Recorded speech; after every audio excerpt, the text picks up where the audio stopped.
Hi guys, my name is Daniel Van Slyke. I'm an 8th grade science teacher at Conneaut Middle School, and Chris Mucci asked me to briefly share with you some of my thoughts about the state test data that comes out each year, and just kind of let you know, kind of verbalize my thoughts on how I use it to gear my teaching for the following year coming up. I also want to thank one of your former colleagues, Anthony Tadero, for helping me with the technical side of this recording, and I'm actually recording this from his beautiful house. So thanks, Anthony. Thanks, Chris. I hope that you find something useful in this brief presentation. So after your students take the test in March or April, whenever they take the test, really we wait for a couple months for the first results to come out. Usually sometime in the middle of June, the first batch of data comes out. And the first question that I want to answer and see is, did 80% of my students, pass the test? And that means, did they score proficient or better? That's the goal set by the state to meet the indicator, and that's what I really want to see first. Not too many times is the achievement at 80%. It's a tough bar to reach, but we strive every year to try to reach that. When I look at the achievement data in June, I can also see each student's individual scores, and that's where I start to look then and try to see, were there surprises in the students? Did I have some kids that I didn't think were going to pass? They did, and then on the other end of the spectrum, did some kids that didn't pass surprise me because I thought that they would? So that first data is not value added, but my mind goes to looking at some of the ideas related to value added with that achievement data that comes out. One other thing that I do pretty quickly when that data comes out is I start making some phone calls to people I know in other districts. I kind of try to put a little bit of a competitive spin on the testing with my students, and then I have a little competitive nature myself, and so I want to see, how did the other schools in the county do? There's been years where we were the highest score in the county, and there have been years where we were middle of the pack. So I especially want to beat PV most years, though, and that was to rub it in Tadero's face. So what I've done now is I've logged into the Ohio EVAAS site. I did have to have my educator ID from the state of Ohio to get into the report that I'm into now. But I've chosen 3 reports that EVAAS has, and they've got dozens of different things you could look at, but I've tried to narrow it down to 3 that I find particularly interesting and valuable. And so I would encourage you to just get in there and kind of look around, because what I find valuable might not be exactly what is most useful for you. So get yourself logged in, and I start by looking, and this report doesn't come out until, it just came out like a week or 2 ago. So it's the teacher report. And so when you click on the teacher report, that is going to be information that is related to you and you only. So this is you and your cohort of students from the previous year.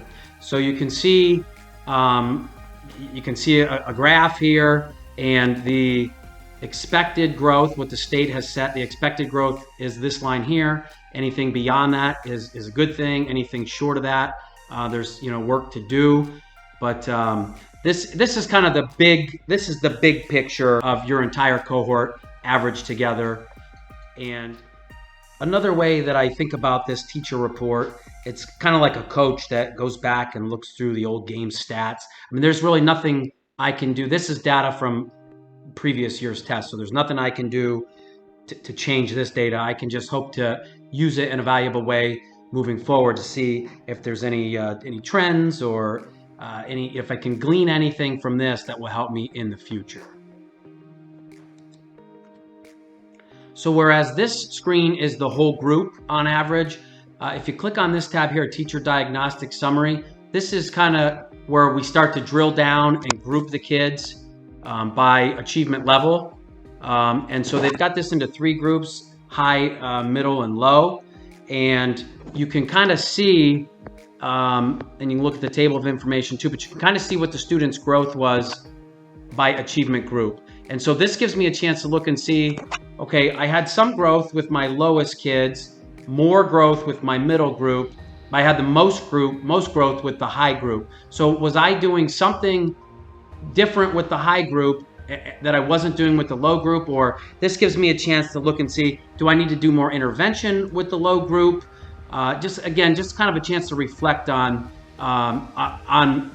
my cohort, my group of kids, and how maybe I will change something for the future, or if something's working, I certainly would want to stick with it then. One other nice way to look at this data, if I click down here, is it kind of merges this past year's data with the previous year. So you can see it's been turned into a bar graph, a double bar graph, and that's kind of nice because I can see from one year to the next, are the trends something that look like were a one-year thing, or like in this case, in 2021, the yellow bar, I didn't have as good of an impact on the low kids, which was the same result in 2022. I had the least impact on the low kids. That gives me a chance to think about more intervention for the low kids. Do I need to talk to getting some help from an intervention specialist, and so on? But I get to see this as subgroups and year over year, which is valuable. The final sheet that I look at in the teacher report is up here, the teacher custom diagnostic. This is probably my favorite sheet because this is drilled down to the deepest level. It is literally the results by kid. And so I like to look at this because it can be reordered, the entering score. So this would be the predicted score and the exit score. So like this student here wasn't predicted to pass, and she didn't get 700, which is a passing score, but she did still grow, which is still good for value added. I can go down here and see that this student not predicted to pass, and Max did pass. So I'm very proud of Max there. I like to reorder though, and when I reorder those scores, the exiting score, these are their actual test scores, I try to go right to that cutoff point and see who just made it, who just missed, and it sometimes is a heartbreaker to see. For example, 1, 2, 3, 4, 5, 6 kids just missed the 700 score to be proficient for achievement, and I had 3 kids who just made it. So this really, this cutoff point here is the difference between getting the achievement indicator and not. Some years it just all goes in your favor, and some years it's heartbreaking to think, what if a few more kids could have passed.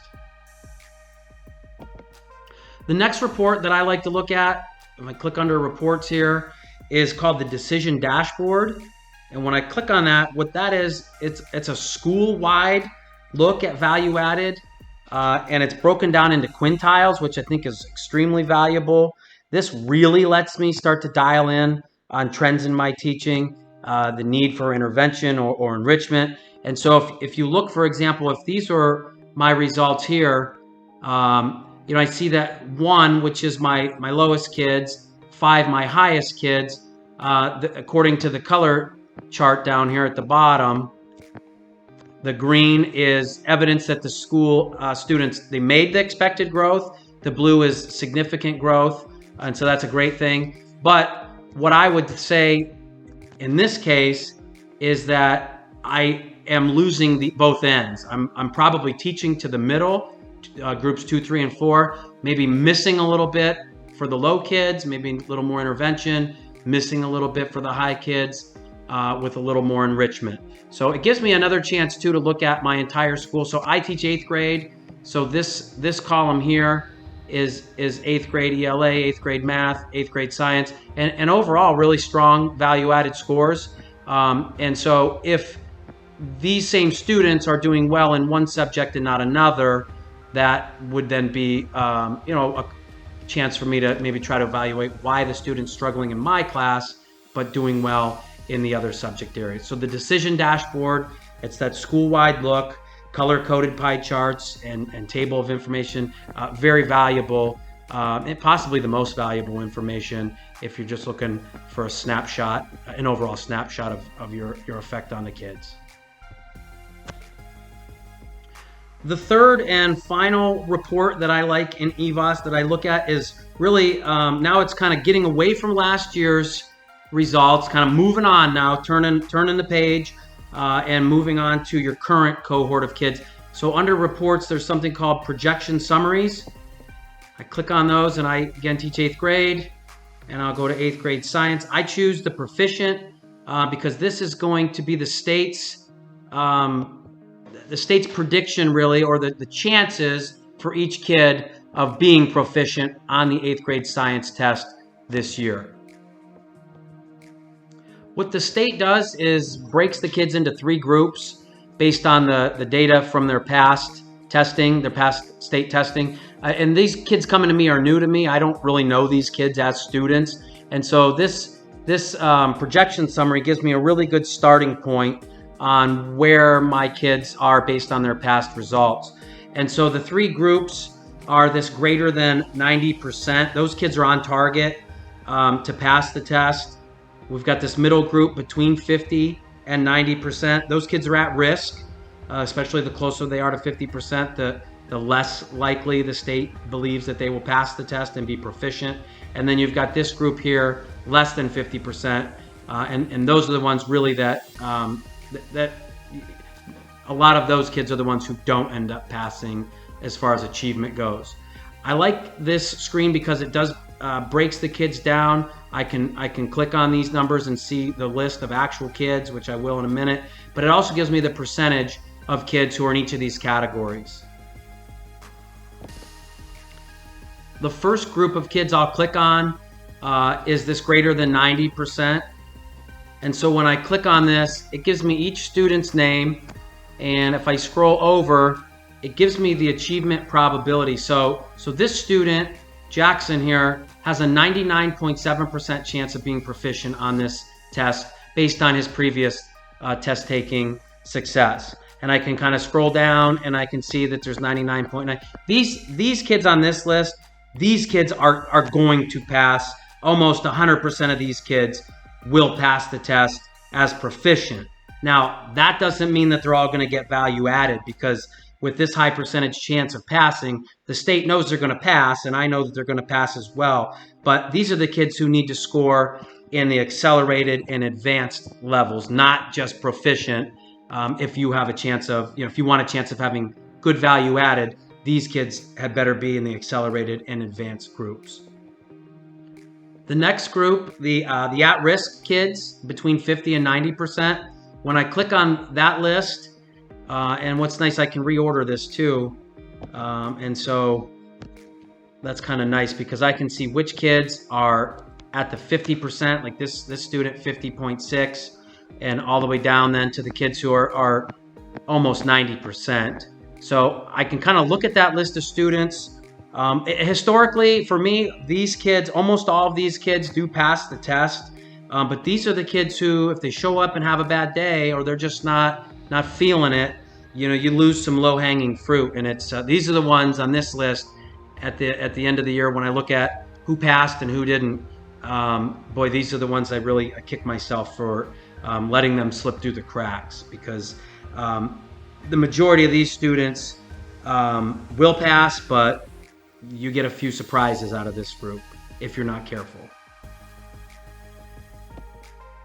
The third and final group, the students not likely to be proficient, they used to call this category.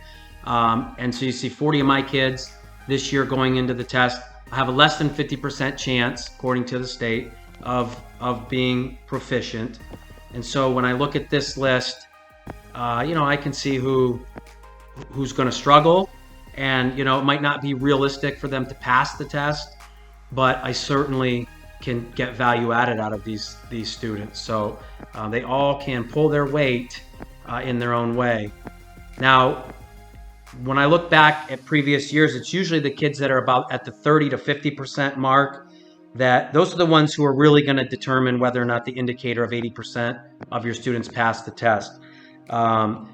These students from 30 to 50, these are the ones who are usually on the line of just made it or just missed it. And sometimes they're the ones that surprise you in both directions as well. Another thing I like to use the projection summaries for is to try to motivate the students. I'll call them back actually and have a one-on-one meeting with them, and I'll tell them and show them what the state thinks their chances of passing are. Of course, the ones that are in this on target, greater than 90% chance, I tell them, of course you're going to pass. Everybody knows you're going to pass. But if you're just proficient, you probably have dropped the ball. You should be shooting for probably the highest score in the school. And so I challenge them to be at least accelerated and probably need to be in the advanced category to really have done their best. This next group, this at-risk group, between 50 and 90% chance, because I know that most of them do end up passing historically, I tell them that, it could go either way. If they show up and they just don't feel it, they don't feel like doing it that day, that they probably won't pass. But if they give it their best effort, bring their A game, there's no reason in the world why they shouldn't pass. So I try to kind of play the don't let me down and don't let your classmates, don't let yourself down. If you give your best effort, you're going to pass. And I need these kids to pass to have any chance at achievement, any chance at 80% achievement. These kids need to all pass.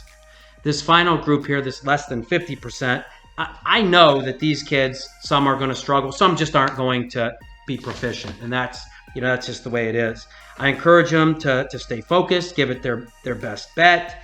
All I can ask them is to do their best, give it their best shot, and we'll see what happens. So I have had a student that was a 1.2% chance of passing. I called him back. I showed him that. He took that head on as a challenge, and he told me, he said, Mr. Vance, I'm going to pass this test. I kind of thought to myself, well, that's I hope that you do, and that's a good way to think about it. But in my mind, I didn't think he would. And sure enough, when the results came out, he got like a 701, a 702. He just passed. And when he saw me that first time in the fall at a football game, he couldn't wait to come tell me, I told you so. I knew I was going to do it. I was so happy for him. That was awesome. So I like to use it to motivate the kids, show them what the state thinks of them. This is where kids will say, oh, I don't even take these tests seriously. I hear comments like that, and I challenge them to give it your best shot, do the best you can do, and that's all anybody can ask from them. So I'm done looking at the EVAAS site now, and I just wanted to bring it back and just wrap up with some final thoughts of mine. Differentiation is a word in education that's been thrown around a lot in the last 10 years or 15 years. And I try to apply this to the way that I motivate the kid to give it their best shot. Try to, fire them up to let's go get this, almost like a coach would.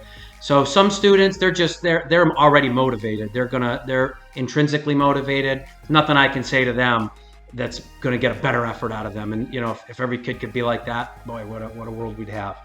That's not the case though. So I try to play on the competitive aspect of some other kids. I show them scores from previous years. I say, look how PV, they just beat us this year, and Buckeye did this, and we were 3rd or 4th place in the county. Well, let's be the best in the county. And so I try to play to their competitive nature. I am not above paying for scores either. I give a lot of reward incentives. If we reach a certain goal, I come over and have a pizza party, give away cash prizes. I've had kids shave my head in the past. I didn't shave for 6 months and looked like a hobo with a goofy beard. Just anything I can do to try to get them going. The pep talk when I call them back one at a time and show them the projection summary, that helps from some. And then finally, I think one of the more important things, I try to build relationships with the kids throughout the school year because I want that relationship to play into the idea of them not disappointing me. All I ask from them is you come in that day, give me your best effort, and whatever the test results are, they are. But give it your best effort, and we'll deal with whatever the scoreboard says at the end of the game. I just want to thank again Chris Mucci and thank Anthony Tadero. I'm hoping that you found something valuable in this presentation. I again encourage you to go on the site, look for yourself for areas of success, build on those. Stay positive. I'm not the biggest fan of high stakes testing, but that's the scale that we're measured by. And if that's the scale we're measured by, then I'm going to do the best I can to try to be successful against that measuring stick. So have a great school year. Good luck. Go Spartans.